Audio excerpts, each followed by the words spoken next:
అమరావతి రాజధాని క్యాపిటల్ సిటీకై మీకు అందరికీ తెలుసు. రైతు సోదరులు 2015 జనవరి 1 నోటిఫికేషన్ ఇస్తే 2015 ఫిబ్రవరి 28 అర్ధరాత్రికి 34,000 ఎకరాలు స్వచ్ఛంగా ఇచ్చారు, ఒక్క లిటిగేషన్ కూడా లేకుండా. అయితే ఒక 3,400 ఎకరాల దాకా సుమారుగా ఆగిపోయింది. అయితే గత ప్రభుత్వం 5 సంవత్సరాల్లో 3 ముక్కలు ఆటాడి యాక్చువల్గా దాన్ని పక్కన పెట్టింది. మళ్ళీ ఈ ప్రభుత్వం వచ్చిన తర్వాత ముఖ్యమంత్రి గారు వెంటనే రాజధాని కడతామని చెప్పడం, దాని మీద యాక్చువల్గా వారి సూచనలు ఇవ్వటం, వారి సూచన మేరకు వారి ఆదేశాల మేరకు యాక్చువల్గా దీన్ని వేగవంతం చేస్తున్నాం. ఈ సమయంలో కొంతమంది రైతులు, సార్ మాకు కొన్ని డౌట్స్ ఉన్నాయి, మీరు ఎవరైనా క్లారిఫై చేస్తే, మీ అధికారులు కానీ ఎవరైనా క్లారిఫై చేస్తే మేము ఇస్తామని ముందుకు వచ్చారు. నేను ఒకటే చెప్పాను, నేనే వస్తాను, మీకు ఏ డౌట్ ఉన్నా క్లారిఫై చేస్తానని.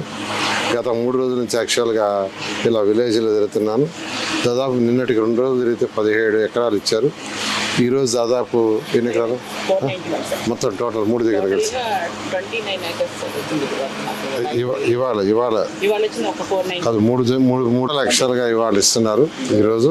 దానికి కానీ ఇక్కడ రాయపూడిలో షేక్ మహబూబ్ సుబాని 4 ఎకరాల 91 సెంట్లు ఇచ్చారు. తర్వాత ఇంకో 2 విలేజ్లో కూడా ఇప్పుడు ఇస్తున్నారు, అక్కడ పోతున్నాను. అంటే వాళ్ళకి ఏదైనా డౌట్స్ ఉంటే ఎప్పటికప్పుడు క్లారిఫై చేస్తున్నాను నేను, అధికారులు. ఎవరైతే ముందు ప్లాట్ ఇస్తారో వాళ్ళకి ఇమీడియట్గా ప్లాట్ అలాట్ చేస్తున్నాం. వాళ్ళే మిగిలిన ప్లాట్లు వాళ్ళకి ఇస్తున్నాం, వాళ్ళని సెలెక్ట్ చేసుకోమంటున్నాం. ఇవాళ యాక్చువల్గా ఈరోజు ఈ ల్యాండ్ ఇచ్చారు, రేపే ఆ రైతులను పిలిచి ఉన్న ల్యాండ్ చూపిస్తారు. వాళ్ళు ఎక్కడ సెలెక్ట్ చేసుకుంటే దాన్ని రిజర్వ్ చేస్తున్నాం. 15 రోజుల ప్రొసీజరు, 15 రోజుల్లో వాళ్ళకి ల్యాండ్ అలాట్ చేయడం జరుగుతుంది. ఈ విధంగా ఇప్పుడు దీనికి సంబంధించి రాజధానిలో ఏ రైతైనా ల్యాండ్ ఇవ్వదలుచుకుంటే వాళ్ళకి ప్లాట్లు ముందుగా వాళ్ళు కోరుకున్న దగ్గర మిగిలిన వాటిని ఇవ్వటం జరుగుతుంది. ఈ విధంగా ముందుకు పోతున్నాం. చాలామంది ఈరోజు రైతులు ముందుకు వస్తారు.